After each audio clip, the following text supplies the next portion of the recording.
అందరికీ నమస్తే. Digital stories కి స్వాగతం. ఈ రోజు మనం వినబోయే కథ పేరు ఆకృతి. రచయిత్రి కుప్పిలి పద్మ గారు రాశారండి ఈ కథని.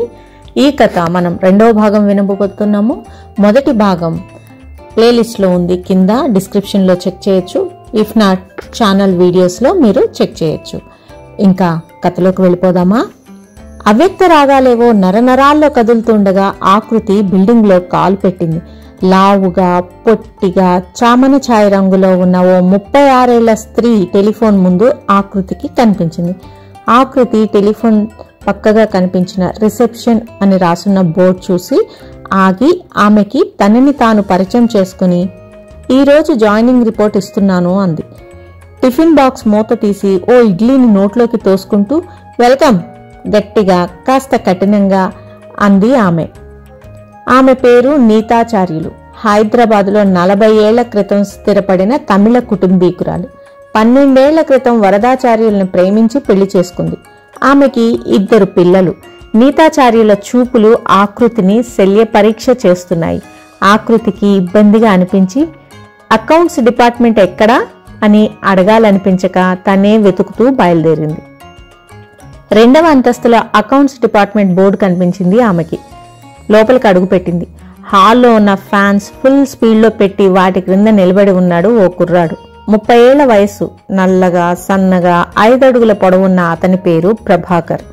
6 నెలల క్రితం అసిస్టెంట్గా జాయిన్ అయ్యాడు. షర్ట్కి పైనుంచి 3 గుండీలు తీసేసున్నాయి అతనికి. విపరీతంగా కళ్ళు చిట్లించి ఆమె వైపు చూస్తూ ఎవరు అన్నాడు. ఆమె జవాబు చెప్పబోతుంటే బాలరాజు కావాలి అన్నాడు ఓ వ్యక్తి గుమ్మం ముందు నిలబడి. ఇంకా రాలేదు విసుగ్గా అన్నాడు ప్రభాకర్. వస్తే కనకారావు వచ్చే వెళ్ళాడని చెప్తారా మర్యాదగా అడిగాడు ఆ వ్యక్తి. ఇదేమైనా ఎంక్వైరీ కౌంటర్ అనుకుంటున్నావా? ప్రతివాడు రావడం వాడున్నాడా వీడున్నాడా అని అడగడం. గొణుగుతూ తన సీట్లో కూర్చున్నాడు ప్రభాకర్. కనకారావు అయోమయంగా ప్రభాకర్ వైపు చూసి వెళ్లిపోయాడు. ఓ 5 నిమిషాల తర్వాత ఓ 30 సంవత్సరాల వ్యక్తి వచ్చాడు. ఎవరండి? ఆకృతి వైపు చూస్తూ దేవుని పటానికి నమస్కరిస్తూ అడిగాడు. ఆకృతి చెప్పింది. ఆమె చెప్పింది ప్రభాకర్ శ్రద్ధగా వింటూ నాకు పోటీయా అనుకున్నాడు. నా పేరు గోవింద, అకౌంట్ ఆఫీసర్ని చంపలు వాయించుకుంటూ చెప్పాడు. ఇతను తనకో సీటు చూపిస్తాడని ఆకృతి కాస్త రిలీఫ్గా ఫీల్ అయింది. కానీ అతడు అలాంటి ప్రయత్నం ఏమీ చేయకుండా, కనీసం కూర్చోమని అనకుండా సహోద్యోగులతో కబుర్లలో పడ్డాడు. ఆకృతికి విసుగ్గా ఉంది, బెరుగ్గా ఉంది. ఇదేం ఆఫీసు, అందరూ అదోలా ప్రవర్తిస్తారేం? విజిటర్లకి కేటాయించిన కుర్చీల వైపు వెళ్లి ఓ కుర్చీలో కూర్చుంది. ఎవరెవరో వస్తున్నారు. వస్తూనే అటెండెన్స్ రిజిస్టర్లో సంతకం పడేసి కబుర్లు చెప్తున్నారు. చెక్స్ ఏమైనా వచ్చాయా గోవిందా? హడావిడిగా హాల్లోకి వస్తూ అడిగాడు ఒక పెద్ద మనిషి. అతను జిఎం ఫైనాన్స్ అని ఆకృతికి అర్థమైంది. పేరు నరసింహారావు. 3 డీడీలు 6 చెక్స్ వచ్చాయండి వినమ్రతతో చెప్పాడు ఆ గోవిందం అన్న మనిషి. ఏంటి రోజు బాలసూర్యం రాలేదా అడిగాడు ప్రభాకర్. ఏమో అన్నాడు అటెండర్ సోమయ్య. ఈరోజు రానని చెప్పారేమో, పర్సనల్ డిపార్ట్మెంట్లో అడుగొద్దాం హడావిడిగా అన్నాడు నరసింహారావు. డిపార్ట్మెంట్ మొత్తం అతని వెంట కదిలింది. 5 నిమిషాల్లో తిరిగి అంతా బిలబిలమంటూ హాల్లోకి వచ్చేసరికి బాలసూర్యం ఇవాళ గంట లేటుగా వస్తానని పర్చేజ్ ఆఫీసర్కి నిన్న లంచ్ అవర్లో చెప్పారట అన్నాడు రామానుజం. అతను పర్చేజ్ డిపార్ట్మెంట్లో టైపిస్ట్. అదిగో మాటలోనే వచ్చేశారు అన్నాడు ప్రభాకర్. ఇదేం ఆఫీసు? ఒక అసిస్టెంట్ గంట పర్మిషన్ పెట్టినప్పుడు ఇమీడియట్ గా బాస్ కి చెప్పాలి, లేదా డిపార్ట్మెంట్ లో ఎవరికైనా చెప్పాలి. మరో డిపార్ట్మెంట్ వాళ్ళకి నిన్న లంచ్ అవర్ లో చెప్పడం ఏంటి? వీళ్ళందరూ మూకుమ్మడిగా ఇతని కోసం ఒక గంట గాలించడం ఏంటి? ఆ మనిషి వచ్చాకైనా ఎందుకు ఇన్ఫార్మ్ చేయలేదు అని ఒక్కరూ అతన్ని అడగకపోవడం ఏంటి? జిఎంఎఫ్ ఉన్నారా? పరిగెడుతూ నీతాచార్యులు వచ్చింది. ఉన్నారు. ఏం అడిగాడు వరద వర్మ. క్యాబిన్ వైపు వెళ్లబోతున్న ఆమె ఒక్క ఉదుటున బాలసూర్యం టేబుల్ దగ్గరికి వచ్చి, బాలసూర్యం ఇదిగో ఫ్లైట్ టికెట్స్ క్యాన్సిల్ చేశాం. ఇది మార్కెటింగ్ మేనేజర్వి, ఇది మిసెస్ ప్రతిభావి, యూటిలైజ్డ్ గట్టిగా అందామె. ప్రతిభ అంటే సందేహంగా అడిగాడు గోవింద. జిఎం మార్కెటింగ్ భార్య అన్నాడు వరదవర్మ. ఇదేదో కుంభకోణమే. ఎవరైనా భార్యని సొంత ఖర్చుపై విమానంలో తీసుకెళ్తారంటారా అన్నాడు బాలసూర్యం. ఏడ్చినట్టుంది. తేనె తీసేవాడు చేతి నాక్కుండా ఉంటాడా? వెకిలిగా నవ్వుతూ అన్నాడు ఆపరేటర్. మళ్ళీ టక్కున కదిలి నే పోతున్నా, బోర్డు వదిలొచ్చాను హాల్లో నుండి జిఎంఎఫ్ క్యాబిన్లోకి పరిగెడుతూ అందామె. కూర్చొని విసుగు పుట్టి ఆకృతి నరసింహారావు క్యాబిన్లోకి వెళ్ళింది.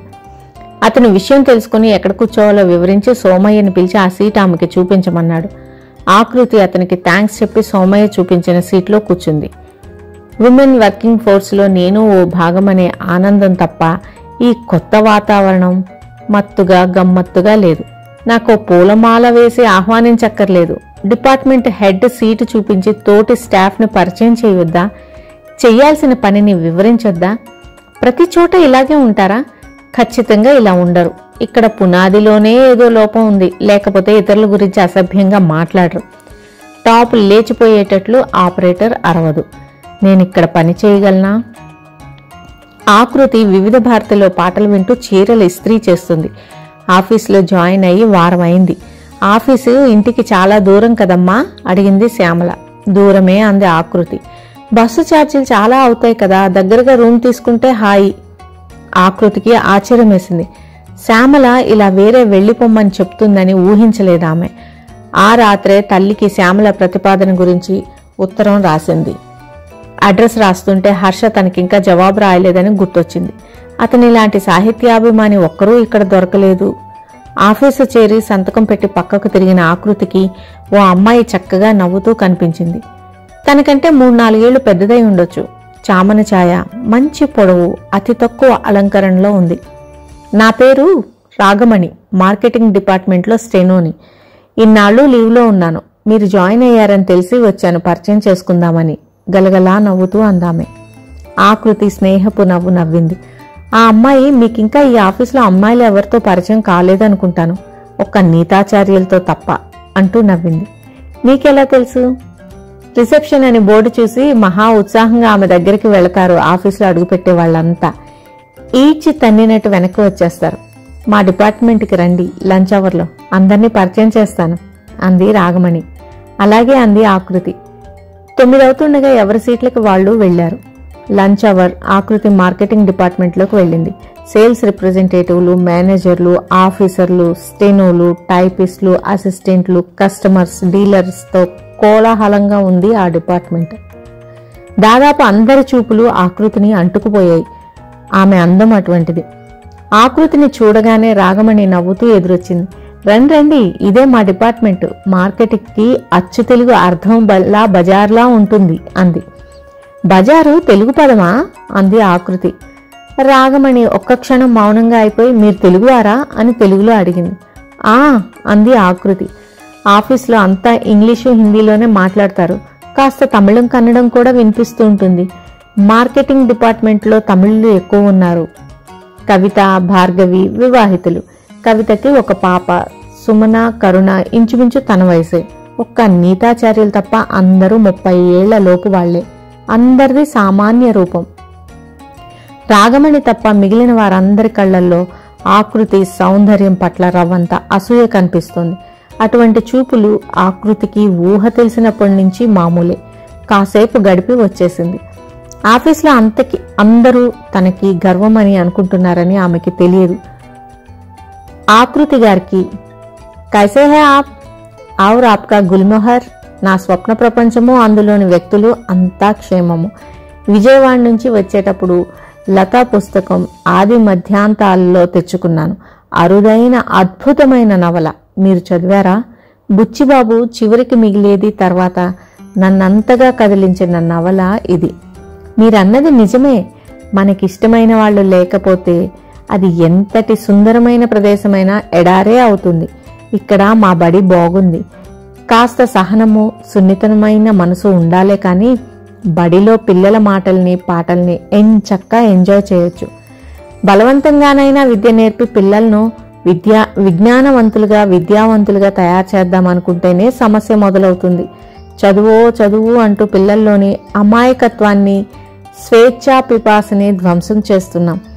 తాటి చెట్టుపై నుండి కళ్ళు గీసే వ్యక్తి పాడే పాట, బడలికతో మెల్లిగా విస్తరించే సాయంకాలపు నీరెండలో ఇంటికి తిరిగొచ్చే పల్లె అమ్మాయిలు, గోగుపూలను చూసారా?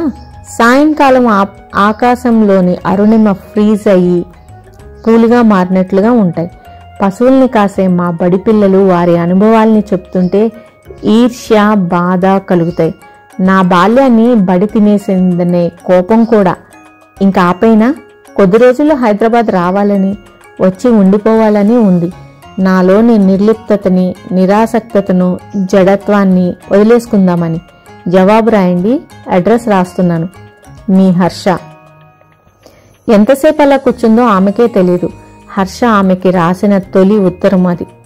గుల్ మెహర్ పూలని కళ్లల్లో దాచుకుని హుషారుగా అటెండెన్స్ రిజిస్టర్లో సంతకం పెట్టి డిపార్ట్మెంట్ వైపు కదిలింది ఆకృతి. హర్ష రాసిన కబుర్లే మనసంతా పిల్ల తెమ్మర్లా.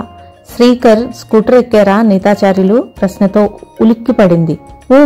ఎందుకెక్కారు వ్యంగ్యంగా అడిగింది. ఆకృతి కళ్ళెత్తి చూసింది. ఏమిటి మీ ధోరణి? ఎందుకెక్కారు నీతాచార్యులు రెట్టించింది. ఆకృతికి చిర్రెత్తుకొచ్చింది. నా విషయాల్లో జోక్యం చేసుకోకండి టపీమని నిర్మోహమాటంగా చెప్పేసింది. అది కాదండి, మీరలా వెళ్లటం వరదవర్మ చూశాడు, నేను చూశాను. నేనేం అనుకోలేదు. కానీ వరదవర్మ మీకు శ్రీకర్కి మధ్య ఏదో ఉందంటున్నారు. మనం ఆడాళ్ళం, మన జాగ్రత్తలో మనం ఉండాలి అందామె. ఆకృతికి చిరాకేసింది. వాడైతే వాగాడని ఈవిడేంటి ఎంత పనిగట్టుకుని వచ్చి మరీ చెప్తుంది? ఆడా మగ అనేసరికి ప్రతివారికి శృంగారమే గుర్తొస్తుంది. అయ్యో, ఎంత చులకనైపోయింది ఈ బంధం. హాయ్ అంటూ వచ్చిన రాగమణిని చూడగానే నీతాచార్యులు విసురుగా వెళ్లిపోయింది. ఏంటంటే ఆ తల్లి రుసరుసులు అడిగింది రాగమణి. నిన్న బస్టాప్ దగ్గర బస్సు కోసం ఎదురు చూస్తుంటే శ్రీకర్, అదే మీ డిపార్ట్మెంట్లో సేల్స్ రిప్రజెంటేటివ్ లేరు, అతను కనిపించి కోటి దగ్గర డ్రాప్ చేస్తానంటే వెళ్ళాను. అది గోల అంది ఆకృతి. రాగమణి గట్టిగా నవ్వింది. ఆకృతికి చప్పున తన ఇల్లు మారాలనే విషయం గుర్తొచ్చింది. నాకు రూమ్ కావాలి అంది ఆకృతి. ఒక ఆదివారం ఉదయమే ఇంటి నుండి బయలుదేరి ఖైరతాబాద్ బస్టాప్ దగ్గరికి రా, నేను వస్తాను, వెతుకుదాం అంది రాగమణి. ఆ సాయంత్రం ఆకృతి ఇంటికి వెళ్లేసరికి విమల ఎదురొచ్చింది. ఎప్పుడొచ్చావమ్మా అడిగింది ఆకృతి. ఉదయం. అప్పటికే నువ్వు వెళ్ళిపోయావు. భారతాంటి కూతురు పెళ్లి అందామె. విమల భారతి బాల్య స్నేహితులు. చదువు, పెళ్లి, ఊరు మార్పు, పిల్లలు, జీవితాల్లో మార్పే తప్ప వాళ్ళిద్దరి స్నేహంలో మార్పు లేదు. అటువంటి స్నేహాలు ఈ తరంలో చాలా తక్కువ. కొన్నాళ్లు పోతే అవసరాలకు మాట్లాడుకునే బంధమే తప్ప అసలు స్నేహితులే ఉండరేమో. అరుణ ఎలా ఉందమ్మా? తీసుకురాలేదే? నాన్నగారు అరుణ మద్రాసు వెళ్లారు సినిమాల్లో ఛాన్స్ కోసమని. ఇంకా ఎవరికీ చెప్పలేదు అంది విమల. ఉదయం 10. ఆకృతి ఆఫీసు పనిలో పూర్తిగా మునిగిపోయి ఉండగా మేడం అని వినిపిస్తే చేస్తున్న పనిలో నుంచి తల కూడా తిప్పకుండా అంది. హీజ్ మిస్టర్ కిరణ్ చంద్ర. చప్పున తలెత్తింది. Personnel officer Madhavan. అతని పక్కనే మరో యువకుడు, 28 ఏళ్లు ఉంటాయేమో, చిరునవ్వుతో చూస్తున్నాడు. మనిషి అందంగా, హుందాగా, డాబుగా ఉన్నాడు. ఆకృతి చుట్టూ చూసింది. అకౌంట్స్ స్టాఫ్ హాల్లో నిలబడి ఉన్నారు. జిఎం ఫైనాన్స్, అకౌంట్ ఆఫీసర్ వాళ్ళ ఛాంబర్స్ బయట నిలబడి ఉన్నారు. మాధవన్ పరిచయం చేస్తున్న వ్యక్తి ఎవరో పెద్దవాడై ఉండాలి, లేకపోతే అందరూ ఇంత మర్యాదగా ఛాంబర్స్ బయటకు వచ్చి నిలబడరు. ఆమె లేచి నిలబడక ముందే ఆ వ్యక్తి చేతులు జోడించి ఆమె పక్క సీటు వైపు తిరిగిపోయాడు. ఆమె ఇంక నిలబడే ప్రయత్నం చేయలేదు. వాళ్ళు వెళ్లిపోయారు. ఓ అరగంట తర్వాత జిఎం మార్కెటింగ్ని పరిచయం చేస్తుంటే మీ సెక్షన్లో ఎవరో సరిగ్గా రెస్పాన్స్ ఇవ్వలేదంటగా అంటూ నీతాచార్యులు వచ్చింది.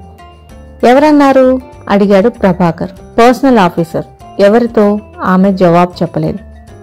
ఆయన ఏమన్నారు ఆత్రంగా అడిగాడు వరదవర్మ. ఎండీకి కంప్లైంట్ చేస్తానన్నాడు. సరిగ్గా రిసీవ్ చేసుకొనిది ఎవరు? కుతూహలం నటిస్తూ అడిగింది.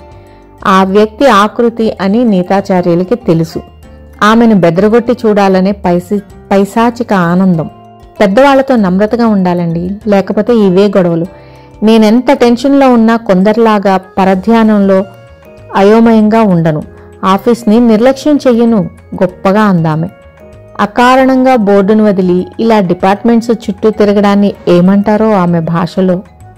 ఆకృతికి అన్నీ వినబడుతున్నాయి కానీ తలెత్తలేదు. వరదవర్మ ఆపరేటర్కి ఆ వ్యక్తి ఆకృతి అని సైగ చేశాడు. ఆమె వెళ్ళిపోయింది. ఓ 10 నిమిషాల తర్వాత రాగమణి వచ్చి, ఎండి వరకు ఎందుకు, మీరే ముందుగా వెళ్ళి అపాలజీ చెప్పేయండి సలహా ఇచ్చింది. నేనేం తప్పు చేయలేదు, ఏం చేసుకుంటారో చేసుకోమనండి, నేనేం అపాలజీ చెప్పను అందామె. ఆకృతికి భయం వేయడం లేదు. ఏమవుతుంది, పోతే ఉద్యోగం పోతుంది అంతేగా. ఇది కాకపోతే మరొకటి. ఏ యంత్రాల మధ్య పని అయితేనేం యాంత్రికంగా బ్రతకడానికి. ఒకరోజు లంచ్ అవర్లో రూమ్ వెతకడానికి ఈ ఆదివారమైనా వస్తారా అని అడిగింది రాగమణి. వస్తాను, ఏంటో ఒకే ఆఫీస్ అని పేరుకే గాని రోజు ముఖాలు చూసుకోవడానికే టైం ఉండటం లేదు అంది రాగమణి. చేసే వాళ్ళకి ఊపిరి తీసుకునే తీరికే ఉండదు, చెయ్యని వాళ్ళకి ఆట విడిపే అంది ఆకృతి. తన సెక్షన్లో పని ఎగ్గొట్టి గంటల తరబడి కబుర్లు నవ్వులు చెప్తూనే ఉంటుంది. ఆమె చేస్తూనే ఉంటుంది పనులలా. కిరణ్ చంద్ర విషయంలో ఎండీ నిన్ను పిలిచారా? లేదింకా, ఈ మధ్య సాయంత్రం కనిపించట్లేదేం బస్ స్టాప్లో అడిగింది. పని ఎక్కువ ఉండి రోజు సాయంత్రం ఆలస్యంగానే ఇంటికి వెళ్లాల్సి వస్తుంది అంది రాగమణి. మళ్ళీ తనే ఏం ఉద్యోగాలో ఏంటో, వెదవది ఏ జన్మలో ఏం పాపం చేశామో ఈ ప్రైవేట్ ఉద్యోగాలు చేయాల్సి వస్తుంది విసుగ్గా అంది. ఏమైంది? 9ంటికి వస్తే 5 వరకు వంచిన తలెత్తకుండా పని చెయ్యాలి. పైగా వారంలో 6 రోజులు లేట్ అవర్స్ చెయ్యాలి. దానికని మనకేమైనా ఒక్క పైసా అయినా ఎక్కువ ఇస్తారా? మా పక్కింటి అమ్మాయిది గవర్నమెంట్ ఉద్యోగం. ఎప్పుడు వెళ్ళినా అడిగేవాళ్ళు ఉండరు, ఎప్పుడైనా తిరిగి రావచ్చు. బోల్డ్ అన్ని సెలవులు, మెటర్నిటీ లీవ్, అన్నిటికీ మించి ఉదయం ఆఫీసు టైంకి, సాయంత్రం ఆఫీసు వదిలే టైంకి బస్సు, ఆర్టీసీ బస్సు మళ్ళీ రెడీ. మనకేవి ఆ ఫెసిలిటీస్? ఆవేదనగా అందామె. ప్రైవేట్ రంగంలో పనిచేసే వాళ్ళకి గవర్నమెంట్ ఉద్యోగాల్లో కనిపించినవన్నీ సౌకర్యాలు కల్పిస్తే యువతలో అసంతృప్తి, అనిశ్చిత ఉండదు కదా. నాన్న వచ్చారు, చెల్లాయిని కూడా తెచ్చారు. బీఈడీ ఎంట్రన్స్ రాయడానికి కోచింగ్లో జాయిన్ అవుతానంది అంది రాగమణి. ఆకృతికి అరుణ గుర్తొచ్చింది. ఎలా ఉందో, ఏం చేస్తుందో? ఆమె ఆశలు, కోరికలు నిజమవుతాయా? ఆదివారం ఆకృతి, రాగమణి వీధి వీధి తిరిగారు ఇంటి కోసం. వెజిటేరియనా? పెళ్ళయిందా? పర్మనెంట్ ఉద్యోగమా? రాత్రులు ఆలస్యంగా రాకూడదు, స్నేహితులు రాకూడదు. ఏంటి ఆడపిల్లకా? గది వద్దు, పెళ్లి కావాల్సిన అబ్బాయిలున్నారు. ఆకృతికి ఆశ్చర్యం, నవ్వు. ఒంటరిగా జీవించే వాళ్ళు మనుషులు కారా? ఇంటికి ఎవరూ రాకూడదంటే ఎలా కుదురుతుంది? ఆకృతికి ఆ రాత్రి నిద్ర పట్టలేదు. ఆఫీసు విషయాలు, గది దొరకకపోవడం ఆమెకి చాలా అశాంతి కలిగించాయి. జీవితంలో మనిషికి ఏం కావాలి? ఎందుకింత అశాంతి? చిన్న చిన్న కోరికలు, చిరు చిరు ఆశలే తీరక సమస్యలవుతుంటే పెద్ద పెద్ద కోరికలు, ఆశలు ఉంటే జీవితం ఇంకెంత అశాంతిగా ఉండేదో ఆలోచనలతో తెల్లవారింది. ఆకృతి ఆఫీస్కు బయలుదేరింది. రోజు మెల్లమెల్లగా గడిచింది ఆవిడికి. సాయంత్రం 5:30 అవ్వగానే టేబుల్పై వస్తువులన్నీ ఎక్కడవక్కడ సర్దేసి విసుగ్గా బయటకు వస్తుంటే ఆకృతి అని వినిపించింది. చప్పున తలెత్తి చూసింది. వేళకాని వేళ పూసిన గుల్మెహర్ పువ్వుల్లా చిరునవ్వులు చిందిస్తూ హర్ష. ఆమె అధరాలపై చిరునవ్వు గోదావరి జలపాతాల్లా ఉరికింది. ఉదయం వచ్చాను అన్నాడు అతను. ఉదయమే వచ్చి ఇంత ఆలస్యంగా రావడమా? చిరుకోపంగా అందామె. పని మీద వచ్చాను.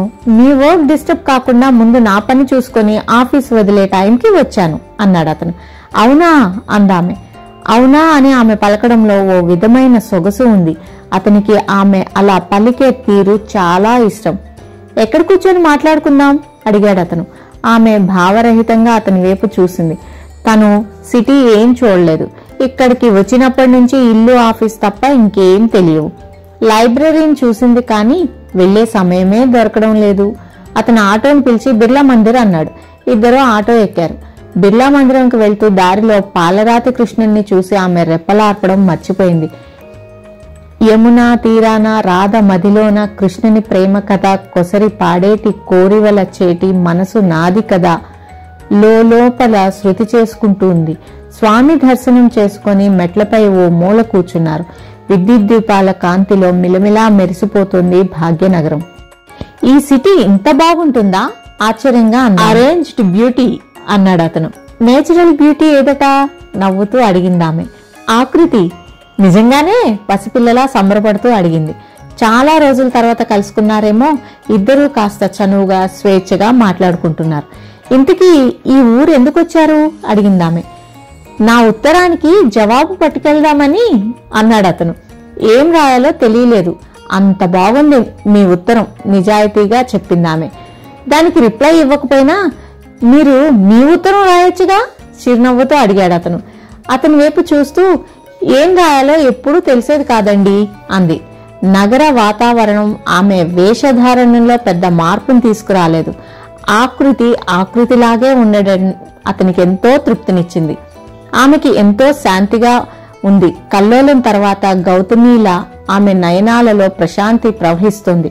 వాచ్ వైపు చూసుకుంటూ వెళ్దామా అడిగాడు అతను. అందామె. ఇద్దరికి ఒకరిని విడిచి ఒకరికి వెళ్లాలని లేదు. అయినా వెళ్ళక తప్పదు. ఇంతకీ మీరెందుకు వచ్చారో చెప్పనే లేదు కుతూహలంగా అడిగిందామె. నా ఫ్రెండ్ వాళ్ళ మదర్కి మతిస్థిమితం తప్పింది, హాస్పిటల్లో జాయిన్ చేయడానికి తెచ్చాం అన్నాడు అతను. జాయిన్ చేశారా? ఎలా ఉన్నారు ఆవిడ? ఈవేళగా జాయిన్ చేసింది. మీరెన్నాళ్ళుంటారు? తెలీదు. ఈ రాత్రికి హాస్పిటల్లో నేనుండాలి. రేపు సాయంత్రం మీ ఆఫీస్ దగ్గరికి వస్తాను అన్నాడు అతను. బస్సు కోసం ఎదురు చూస్తే చాలా ఆలస్యం అవుతుందని ఆమె ఆటో ఎక్కి వెళ్లిపోయింది. ఆమె వెళ్ళాక అతను ఆటో ఎక్కాడు. అంతవరకు అతని చేతుల్లో పరిమళించిన వాడిన దవనం అతని ఎదకి దగ్గరగా ఉన్న జేబులో గుబాళించింది. అది కూర్చున్నప్పుడు ఆమె జడ నుండి జారిపడితే అతను దాచుకుంది. ఆకృతి ఆఫీసులో తన పని సాయంత్రంలోగా అయిపోవాలని త్వరగా చేస్తుంది. సాయంత్రం హర్ష వస్తే ఈ మధ్య ఏం చదివాడో కనుక్కోవాలి. ఎన్నాళ్లైందో కమ్మని కవితల గురించి, పసందైన కథల గురించి మాట్లాడుకొని. ఈ లేన్లో చివరింట్లో అవుట్ హౌస్ ఖాళీగా ఉందంట, చూద్దామా? రాగమణి చిన్నగా ఆకృతికి మాత్రమే వినిపించేలా చెప్పింది. ఎప్పుడు చూడాలి అడిగింది ఆకృతి. ఇప్పుడు చూసొద్దామా? ఇద్దరూ వెళ్లారు. ఒక గది, అటాచ్డ్ బాత్రూమ్, స్టాండింగ్ కిచెన్. గుల్మహర్ చెట్టు కింద ఉన్న ఆ అవుట్ హౌస్ ఆకృతికి నచ్చింది. ఎంత అడిగింది రాగమణి. ఇల్లు చూపించిన వాచ్మెన్ అద్దె చెప్పగానే ఇప్పుడే ఇచ్చేస్తాను అని అంది. మరి ఇంకేమీ ఆలోచించకుండా డబ్బులు తీసి ఇచ్చేసింది ఆకృతి. ఓనర్స్ లేరా అడిగింది రాగమణి. అయ్యగారు ఆఫీస్కి వెళ్లారు అన్నాడు అతను. అతను హిందీ మాట్లాడడం వలన ఆకృతికి హిందీ సరిగ్గా రాదు కాబట్టి రాగమణి అడుగుతోంది. అమ్మగారు లేరా? అయ్యగారికి ఇంకా పెళ్లి కాలేదు అన్నాడు అతను. రాగమణి ఆకృతి వైపు చూసింది. ఆకృతి అసలు ఆ సంభాషణే వినపడటం లేదు. ఓనర్కి పెళ్లి కాలేదంట అంది రాగమణి. అయితే నీకేం భయం లేదా? ఎందుకు అయోమయంగా అడిగింది ఆకృతి. అతను నువ్వు ఒంటరి వాళ్లే, ఎవరైనా ఏమైనా అంటారేమో అంది రాగమణి. షూ, నువ్వు కూడానా? ముక్కు చిట్లించి నవ్వుతూ అంటూ అక్కడి నుంచి ఇద్దరు కదిలి ఆఫీస్కి తిరిగి వచ్చేశారు. మధ్యాహ్నం క్యాలిక్యులేటర్లో సెల్స్ వేస్తుంటే మేడం అని వినిపించింది. ఆకృతి తలెత్తి చూసింది. కిరణ్ చంద్ర పక్కనే పీఓ. కిరణ్ చంద్ర పీఓ వైపు చూశాడు. వీళ్ళిద్దరు ఇలా రావడం గమనించిన నీతాచార్యులు, ప్రభాకర్, బాలసూర్యం, గణపతి, గంగాధర్ బిలుబిలమంటూ ఏదో పనున్నట్టు వచ్చారు. పీఓ ఒక అడుగు ముందుకు వేసి సారీ అన్నాడు. ఆకృతికి గొప్ప అయోమయంగా ఉంది. For what అందామే. ఎండీకి మీ మీద కంప్లైంట్ ఇచ్చాను. అతను వైస్ ప్రెసిడెంట్కి ఫార్వర్డ్ చేశారు. మీ తప్పేం లేదని, అఫీషియల్స్ని నిర్లక్ష్యం చెయ్యలేదని, ఆ టైంకి మీరు మీ పనిలో నిమగ్నమై ఉండటం వల్లనే అతడిని వెంటనే రిసీవ్ చేసుకోలేకపోయారని కిరణ్ చంద్ర వైస్ ప్రెసిడెంట్కి చెప్పారు. తప్పు నాదే అన్నాడు పీఓ. ఈ విషయం ఎండీకి రిపోర్ట్ చేయకముందే మీరు చెప్పి అతనిని ఆపించొచ్చుగా. కిరణ్ చంద్ర మొహంలోకి సూటిగా చూసిందామె. నేను ఈ విషయం కిరణ్ చంద్ర గారితో ముందే చెప్పి ఉంటే బాగుండేది. ఇప్పుడు ఎండీగా చెప్పే వరకు ఈ విషయం అతనికి తెలీదు అన్నాడు పీఓ. ఆకృతి మౌనంగా ఉండిపోయింది. వాళ్ల కంప్లైంట్ బాధించలేదు, క్షమాపణ ఆనందపరచలేదు. అయితే ఈ వ్యవహారమంతా నీతాచార్యులు వంటి వాళ్ళని బాగా ఉడికించింది. హర్ష వస్తాడని, అతన్ని చూడాలని ఆఫీస్ నుంచి బయటకు వస్తుంటే నానమ్మకి బాగోలేదు, హాస్పిటల్లో జాయిన్ చేశారు. పెద్దమ్మ కొడుకు ఎదురొచ్చి ఆకృతికి చెప్పాడు. ఆమె హర్ష విషయం మర్చిపోయి ఎప్పుడు ఎక్కడా ఆత్రంగా అడిగింది. రంజనీ గారు నర్సింగ్ హోమ్, మధ్యాహ్నం నీకు ఫోన్ చేశాం, మీ ఆపరేటర్ పెట్టేసింది నీ పేరు వినగానే అన్నాడు అతను. ఏమైంది నానమ్మకి? కడుపులో నొప్పి, నడు అంటూ బస్టాప్ వైపు వెళ్లబోతుంటే హర్ష గుర్తుకొచ్చాడు ఆమెకి. ఈ సమయానికి వస్తానన్నాడే, ఇంకా రాలేదేంటబ్బా అనుకుంటూ 2 అడుగులు వేసిందో లేదో కిరణ్ చంద్రకి థ్యాంక్స్ చెప్పలేదని గుర్తొచ్చింది. రేపు తప్పకుండా చెప్పాలి అనుకుంది. రేపటికి నానమ్మ ఆరోగ్యం బాగుపడితే నిశ్చింతగా ఆఫీస్కి రావచ్చు. కిరణ్ చంద్రకి కృతజ్ఞతలు చెప్పొచ్చు. తర్వాత ఎప్పుడో తీరుబడిగా చెప్తే బాగుండదు. అది కాక అప్పుడే చెప్పనందుకు అతనేమనుకున్నారో. హర్ష ఉంటారో వెళ్ళిపోతారో ఏంటో. ఇప్పుడే ఈవిడ ఆరోగ్యం చెడిపోవాలా? చచా, ఏంటి పాపం నానమ్మకు ఒంట్లో బాగుండకపోతే ఇలానేనా చికాకు పడేది అనుకుంటూ హాస్పిటల్కి వెళ్ళింది ఆకృతి. 2 రోజుల తర్వాత ఆకృతి ఆఫీస్కి వెళ్ళింది. వెళ్ళగానే కిరణ్ చంద్రకి థ్యాంక్స్ చెప్పాలని ఆతృతగా అతని డిపార్ట్మెంట్కి వెళ్లేసరికి అతను క్యాంప్లో ఉన్నట్టు తెలిసింది. కంపెనీ పనిపై బెంగళూరు వెళ్లాడట. ఆకృతి ఉసూరుమంటూ తన డిపార్ట్మెంట్కి వచ్చింది. మేడం హర్ష అంట మీకోసం వచ్చారు, వెళ్లిపోయారని చెప్తే తను ఊరు వెళ్లిపోతున్నట్లు చెప్పమన్నారు అన్నాడు సోమయ్య. అయ్యో అనుకుందామే. ఆదివారం ఉదయమే సూట్ కేసుతో కొత్త ఇంట్లో అడుగుపెట్టింది. ఉత్సాహంగా ఇంటికి కావాల్సిన వస్తువులు కొనుక్కొని సర్దుకుంది. ఇంటి ముందు కుండీల్లో గులాబీ మొక్కలు పెట్టింది. ఒక వరుసలో చిట్టి చామంతులు వేసింది. కొత్త ఇంటి అడ్రస్తో అమ్మకి, నీరజకి ఉత్తరాలు రాసింది. ఆమెకి పదే పదే అరుణని చూడాలనిపిస్తుంది. అరుణకి విడిగా ఒక ఉత్తరం రాసి పోస్ట్ చేసింది. ఆకృతి, శిశిరంలో కోయిల పాట వినాలనుకోవడం, మీ దగ్గర నుండి ఉత్తరం ఆశించడం ఒక్కటే సుమా. ప్రకృతి రూపుదాల్చిన ఆకృతి గోదావరి రూపంలో మా ఇంటి పక్క నుండే ప్రవహిస్తుంది. మిమ్మల్ని గోదావరితో పోలిస్తే మీకేమైనా అభ్యంతరమా అంటూ బ్రాకెట్లో రాశాడు. గోదావరొడ్డున చిన్న ఇల్లు, రామచిలుకల కిలకిలలు, జాజుల పరిమళం చాలా మీకు. ఇటువంటి కోరికలు కోరుకుంటే ఈ కంప్యూటర్ యుగంలో తీరవు. ఓ బంగ్లా, కారు, బొచ్చు కుక్క పిల్లలు, పర్సనల్ కంప్యూటర్ కోరుకోండి. సిటీలో తినే తిండిని కూడా కంప్యూటర్ నిర్దేశించేంత అభివృద్ధి. పల్లెల్లో కరెంటు కూడా లేని పేదరికం. మీరు ఈ ఊరు వస్తే ఉండగలరా? మట్టి రోడ్లు, కరెంట్ లేని ఇళ్ళు, కుండలలో నీళ్లు. ఏమో, మీరు ఈ దేశపు పేదరికం అంతా పల్లెల్లోనే చూడొచ్చు. రమ్యమైన ప్రకృతి నిండిన పల్లెల్లో కనీస సౌకర్యాలు ఉంటే ఇంకా సౌకర్యంగా శాంతిగా జీవించవచ్చు. ఇంతకీ మీరెప్పుడొస్తారు? మీరొచ్చే వరకు జాజిపూల తీగల్ని, సంపెంగ పొదరిళ్లని సేకరించి మా ఇంటి ముంగిట అలంకరిస్తూ ఉంటాను. మీరొచ్చే నాటికి నాతో పాటు జాజిపూలు, సంపెంగలు మీకు స్వాగతం చెప్తాయి. వస్తారని ఊహిస్తూ హర్ష. చదవడం పూర్తి చేసిన ఆకృతి అధరాలపై అందమైన నవ్వు కదిలింది. ఏం రాయాలి ఈ కుర్రాడికి? ఇంతలో ఆమెకి ఆ రోజు కిరణ్ చంద్ర పార్టీకి పిలిచిన విషయం గుర్తొచ్చింది. ఉత్తరం, చలం ప్రేమలేఖలు పుస్తకం మధ్యలో పెట్టి త్వరగా ముస్తాబై చెప్పిన స్టార్ హోటల్కి బయలుదేరింది. రంగురంగు పూలహారాల కింద పొడవైన టేబుల్, దానిపై ఓడ ఆకారంలో కేక్. అక్కడ ఆఫీస్ వాళ్లే కాక ఇంకా చాలా మంది హాజరయ్యారు. ఆకృతి అక్కడ ఏర్పాట్లని, వచ్చిన వాళ్లని చూసి బిత్తరపోయింది. ఏర్పాట్లు కిరణ్ చంద్ర ఎంత ధనవంతుడో చాటి చెప్తుంటే వచ్చిన జనాలు అతడెంత నవనాగరిక ప్రపంచం వాడో తెలియచేస్తున్నారు. అక్కడికి వచ్చిన వాళ్లలో ఆకృతి మాత్రమే జడ చీరలో ఉంది. మిగిలిన వాళ్ళంతా రకరకాల హెయిర్ స్టైల్స్ లో ఉన్నారు. మిడీస్, చుడిదార్, సల్వాస్, జీన్స్, బ్యాగీ డ్రెస్సులతో ఉన్నారు. చాలా మంది బొట్టు పెట్టుకోలేదు. లిప్స్టిక్ లేని అధరం లేదు. గలగలా పారే నయాగరాల్లా ఉత్సాహంగా, హుందాగా ఉన్నారు. అలంకరణలో అందం ఆకృతికి వినూత్నంగా కనిపించింది, ఆకర్షించింది. తనలా డ్రెస్ చేసుకుంటే ఎలా ఉంటుందో ఊహించుకుంది. ఆమెకి నవ్వుగా, సిగ్గుగా అనిపించింది. ఎంతైనా సిటీలో పుట్టి పెరిగి చదువుకున్న అమ్మాయిలు ఆధునిక వస్త్రధారణలో ఎంతో చలాకీగా, అందంగా, హుందాగా, సహజంగా తోస్తారు. ఆ ఈజీనెస్ మధ్య వేసుకునే వారికి రావటానికి చాలా కాలం పడుతుంది. బట్టలు, అలంకారమే కాదు, వాళ్ళ ఇంగ్లీష్ మాట్లాడడంలో కూడా ఒక విధమైన సొగసు ఉంటుంది. భాష సరళ, ప్రవాహంగా సాగుతుంది. Cricket, western music, tennis, break dance ఇవన్నీ వాళ్ళందరి సంభాషణల్లో దొర్లిపోతుంటే ఆకృతికి నోట్లో నుండి మాటలే రాలేదు. ఆమెకి ఏమాత్రం పరిచయం లేని లోకాల గురించి ఆమె ఏం మాట్లాడలేక ఒంటరిగా ఒక మూల కూచుండిపోయింది. తొలిసారిగా తన ఈ ప్రపంచంలో ఎంత వెనుకబడి ఉందో అర్థమైంది. ఆఫీస్కు వెళ్తుంటే ఆకృతి పాదాల్లో చిన్న ఉత్సాహం. చాలా రోజుల తర్వాత పార్టీ నుండి రాగానే ఒక కవిత రాసింది. కిరణ్ చంద్రకిస్తే అనుకుంది కాసేపు. అతనికి తెలుగు చదవడం వచ్చో రాదో అని మరి కాసేపు మదనపడింది. చివరికి హర్షకి పంపించాలని నిర్ణయించుకుంది. అటెండెన్స్ రిజిస్టర్లో సంతకం పెట్టి డిపార్ట్మెంట్కి వెళ్ళింది. 11 అయినా కిరణ్ చంద్ర ఆఫీస్కి రాలేదు. 12 అవుతుంటే అతను సైట్కి వెళ్లాడని తెలిసింది. ఆమెకి ఏదో వెలితిగా అనిపించింది. మధ్యాహ్నం 3 గంటలైంది. బాలసూర్యం, ప్రభాకర్ హడావిడిగా డిపార్ట్మెంట్లోకి వచ్చి పగలబడి నవ్వుతున్నారు. వాళ్ళిద్దరి వెనకాల పర్చేస్ అసిస్టెంట్ కారుణ్య వచ్చాడు. నవ్వు ముఖంతో ఉన్న అతన్ని ఏంటి విషయం అడిగాడు వరదవర్మ.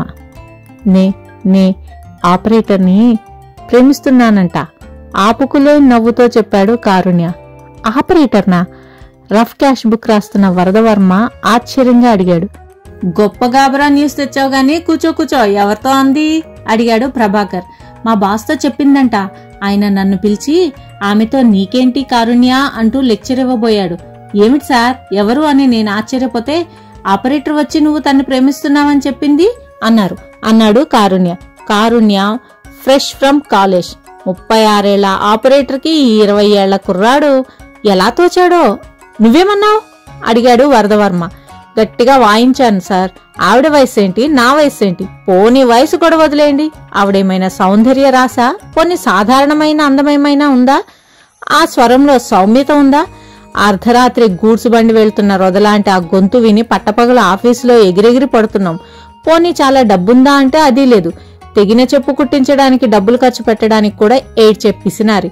ఏం చూసి ప్రేమించాలా మహాతల్లిని? వయస్సా, అందమా, డబ్బా, మనసా, మంచితనమా? బుద్ధున్న వాళ్ళు ఎవరైనా అసలు ఆమెను పలకరిస్తారా? ఆమెదో అందనుకోండి, మీరెలా నమ్మారు అని అడిగాను అన్నాడు కారుణ్య. అందరూ నవ్వుతూ వింటున్నారు. ఇంతలో క్యాషియర్ గారు అంటూ ఆపరేటర్ వచ్చింది. అందరూ నవ్వులు ఆపేశారు. ఏం మేడం మర్యాదగా అడిగాడు వరదవర్మ. సార్ ఉన్నారా? ఉన్నారు అన్నాడు ప్రభాకర్. ఆమె జిఎంఎఫ్ రూమ్ వైపు అడుగులు వేస్తూ, సోమయ్య ఏడండి? అస్తమానం ఇలా బోర్డు వదిలి రాలేకపోతున్నాను అందామె. ఇంటర్కమ్ ఉందిగా అన్నాడు గోవింద. ఉంది, గొప్పగా పనిచేస్తున్నాయని. వీళ్ళెంతో అందగాళ్ళని చూడ్డానికి గదుల్లోకి పోతున్నాననుకున్నారా? నాకు పెళ్ళై 12 ఏళ్ళు అయింది గట్టిగా అందామె. అంతా అందరూ అదిరిపోయి చూస్తున్నారు. ఆమె జిఎం రూంలోకి వెళ్ళింది. 5 నిమిషాల తర్వాత బయటకు వస్తూ, కారుణ్య గారు, మీరు నన్ను అపార్థం చేసుకున్నారు అంటూ కారుణ్య చేతులు పట్టుకుని వెక్కి వెక్కి ఏడవడం మొదలుపెట్టింది. ఇదేమిటి మేడం కంగారుగా అన్నాడు కారుణ్య. చప్పున అతని కాళ్లపై పడి గట్టిగా ఏడవడం మొదలుపెట్టింది. ఈ ఆఫీసులో పిచ్చివాళ్లు మాత్రమే సుఖంగా పనిచేయగలరు అనుకుంది ఆకృతి. ఆదివారం ఉదయం 10:30 తలస్నానం చేసి తడి జుట్టు గాలికి వదిలేసి చీరలు ప్రెస్ చేస్తుంది ఆకృతి. తలుపు చప్పుడైతే తీసింది. ఎదురుగా వాచ్మెన్, అతని వెనుక మరో వ్యక్తి నిలబడి ఉన్నారు. మీకోసం వచ్చారు అన్నాడు వాచ్మెన్. ఆ వ్యక్తి ఒక కవర్ అందించాడు. కవర్లో మడతపెట్టిన కాగితం విప్పింది. డియర్ అక్క, మేము నిన్న వచ్చాం, హోటల్లో ఉన్నాం, వెంటనే బయలుదేర్రా. ఇతను టాక్సీ డ్రైవర్. ఆ కారులోనే రా. అరుణ. ఎవరెవరొచ్చారు? హోటల్లో దిగడం ఏంటి? ఐరన్ బాక్స్ ప్లగ్ తీసి స్విచ్ ఆఫ్ చేసింది. జడాలుకొని వస్తానంటే ఏమనుకుంటారో, ఆలస్యం అవుతుందేమో అనుకొని జుట్టుని పైపైన దువ్వి క్లిప్ పెట్టి తాళం వేసి కారు ఎక్కింది. కారు ఓ 3 స్టార్ హోటల్ ముందు ఆగింది. ఆకృతి దిగింది. డ్రైవర్ వెంట లిఫ్ట్లో గది దగ్గరికి నడిచింది. విమల తలుపు తీసింది. డ్రైవర్ వెళ్లిపోయాడు. ఎలా ఉన్నావు అడిగింది విమల. ఇదేంటే ఈ జుట్టు, చీర, కాస్త మంచి చీర కట్టుకోలేకపోయావా అంది అరుణ. ఆలస్యం అవుతుందని, డ్రైవర్ వెయిట్ చేయాలని ఎలా ఉన్న చీరతో అలానే వచ్చేశాను అంది ఆకృతి. విమల కాఫీ ఆర్డర్ చేసింది. బాత్రూంలో నుండి ఆనందరావు వచ్చాడు. ఎలా ఉంది ఉద్యోగం అడిగాడు అతను. బానే ఉంది. ముందా జడ విషయం చూడు అంది అరుణ. ఇక్కడెందుకు దిగారు అడిగింది ఆకృతి గదిని కలే చూస్తూ. అరుణ ఇప్పుడు హీరోయిన్ గా ప్రొడ్యూసర్దే ఖర్చంతా సాంగ్ పిక్చరైజేషన్ కోసం వచ్చారు అంది విమల. అక్క, మేం 1 గంటకి లొకేషన్కి వెళ్తున్నాం, నువ్వు రా అంది అరుణ. అరుణ ఎలా నటిస్తుందో చూడాలని ఆకృతికి కుతూహలంగా ఉంది. రాత్రి 10 గంటలైంది ఆకృతి ఇంటికి వచ్చేటప్పటికి. మంచంపై వాలిన ఆకృతికి అరుణ హీరోతో కలిసి చేసిన డాన్స్, ఆమె వేసుకున్న డ్రెస్ గుర్తొస్తూనే ఉన్నాయి. ఓణి వేసుకునే రోజుల్లో పొరపాటున పైట కాస్త కదిలిన కేకలు వేసే తల్లి అరుణ అంగాంగ ప్రదర్శన చేస్తూ బట్టలు వేసుకోవడాన్ని ఎలా ఒప్పుకుందా అని కాసేపు ఆశ్చర్యపోయింది. అరుణ, విమల ఆకృతి గది చూడాలని ఎటువంటి ఆసక్తి చూపించలేదు. ఆకృతి ఆ విషయానికి ఎటువంటి ప్రాధాన్యత ఇవ్వలేదు. లంచ్ అవర్లో ఆకృతి తప్ప సీట్లలో సాధారణంగా ఎవరూ ఉండరు. ఇంటర్కమ్ మోగుతుంటే ఆకృతి నంబర్ వైపు చూసింది. 18 అంటే మార్కెటింగ్ స్టాఫ్ హాల్ నంబర్. తటపటాయిస్తూనే ఫోన్ తీసింది. హలో, ఐమ్ కిరణ్ చంద్ర, బాగున్నారా అడిగాడు అతను. ఆ నంబర్లో కిరణ్ చంద్రని ఊహించలేదేమో. ఆమెలో చిన్న సంచలనం. సైట్ నుంచి ఎప్పుడొచ్చారో అనుకుంటూ ఫైన్ అంది. క్యాషియర్ ఉన్నారా? బ్యాంకుకు వెళ్లారు. వస్తే టూర్ అడ్వాన్స్ కావాలని చెప్పండి, ఓచర్ పంపిస్తున్నాను. సరే.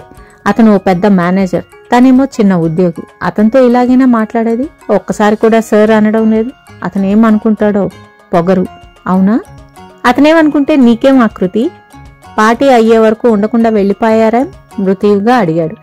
ఆమెకి ఏం జవాబు చెప్పాలో తెలియలేదు. మీకు తిరిగి వేరుగా పార్టీ ఇవ్వాలనుకుంటున్నాను, మీకెప్పుడు వీలవుతుందో చెప్పండి అన్నాడు అతను. ఆమెకి ఇదంతా కలగా ఉంది. అతని పుట్టినరోజు అయి 10 రోజులైంది. ఇన్ని రోజుల తర్వాత అతడిలా ఆఫీసులో అడుగుతుంటే ఆమెకి ఏం చెప్పాలో తెలియలేదు. కానీ అతను తనని పట్టించుకున్నాడనే విషయం ఆమెకి చాలా సంతోషాన్ని ఇచ్చింది. ఆలోచించి చెప్పండి అన్నాడు అతను. ఆమె రిసీవర్ క్రెడిల్ చేసింది. కిరణ్ చంద్రతో పార్టీకి వెళ్లాలా వద్దా, అసలు అతను ఎందుకు తనపై ఆసక్తి చూపిస్తున్నారో, పార్టీ అంటే ఎక్కడిస్తారో, పిలిచాక వెళ్ళకపోతే బాగుండదు. సరే, మళ్ళీ అతను అడిగినప్పుడు కదా, చూద్దాం. లంచ్ అవర్లో బాల్కనీలో నిలబడి ఎర్రని పూలని పచ్చని ముక్కుతో చిక్చిక్మని కురుకుతున్న చిన్ని చిన్ని పిట్టల్ని ఆకృతి చూస్తుంది. తనొక్కరితే అందమైందని ప్రత్యేకంగా ఆకృతిని ఒక్కరితేనే బర్త్డే పార్టీకి కిరణ్ చంద్ర గారు పిలిచారు. ఏం, మనమంతా మనుషులం కాదా, నీతాచార్యులు అంటుంది. ఆకృతి చాలా అందమైందని పిలిచారు, అయితే ఏంటంట, నీకెందుకింత బాధ, ఎవరికి నచ్చిన వాళ్ళని వాళ్ళు పిలుచుకునే హక్కు ఉంది కదా, నవ్వుతూనే జవాబిస్తోంది రాగమణి. నీతాచార్యులది చైల్డ్ సైకాలజీ. ఆమె ఎటువంటిదైనా అందరూ ఆమెను భరించేది ఫోన్ కోసం. ఆమెతో కాస్త ఎక్కువ మంచిగా ఉంటే వాళ్ళకి వచ్చిన పర్సనల్ కాల్స్ ని కళ్ళకి అద్దుకొని ఇస్తుంది. లేకపోతే అరిచి గీపెట్టినా, ఎంత అర్జెంట్ కాల్ అయినా అవతలి ఎవరికైనా సీరియస్ గా ఉందని మొత్తుకున్నా ఇవ్వదు. కిరణ్ చంద్ర కాదు, ఆఫీసులో చాలా మంది ఆకృతి అందం వైపు ఆకర్షితులవ్వడం నిజం. అది ఆమెకి భరించరాని వేదనగా ఉంది. ఆకృతికి సంభాషణంతా వినిపించింది. మొదటిసారిగా ఉద్యోగం మానేస్తే అనే ఆలోచన వచ్చింది. నీకోసం ఎవరో వచ్చారు అంది వెనక నుంచి రాగమణి. చప్పున తల తిప్పింది. ఎక్కడున్నారు? విజిటర్స్ లాంజ్ లో కూర్చోపెట్టి నీకు చెప్దామని వచ్చాను అంది రాగమణి. ఆకృతి విజిటర్స్ లాంజ్ దగ్గరికి వెళ్ళింది. మెరుపు మెరిసినట్టు, చినుకు రాలినట్టు, పువ్వు పూసినట్లు హర్ష దర్శనమిచ్చాడు. మీరిప్పుడు ఖాళీగానే ఉన్నారా, వచ్చి ఇబ్బంది పెట్టానా అన్నాడు అతను. ఒక్క క్షణం అంటూ వెళ్లి 5 నిమిషాల్లో పర్సుతో తిరిగొచ్చింది. రండి అంటూ బయటకు నడిచింది. ఆఫీస్ బయటకొచ్చాక లీవ్ పెట్టాను, బోల్డెన్ని కబుర్లు చెప్పుకోవచ్చు అందామే. ఎక్కడికి వెళదాం నవ్వుతూ అడిగాడు అతను. ముందు ఇంటికెళ్ళి కాఫీ తాగుదాం అందామే. ఫ్రెండ్స్, ఈ భాగాన్ని ఇంతటితో ముగిస్తున్నాను. ఫర్దర్ స్టోరీని నెక్స్ట్ భాగంలో విందాము. Thank you very much for listening.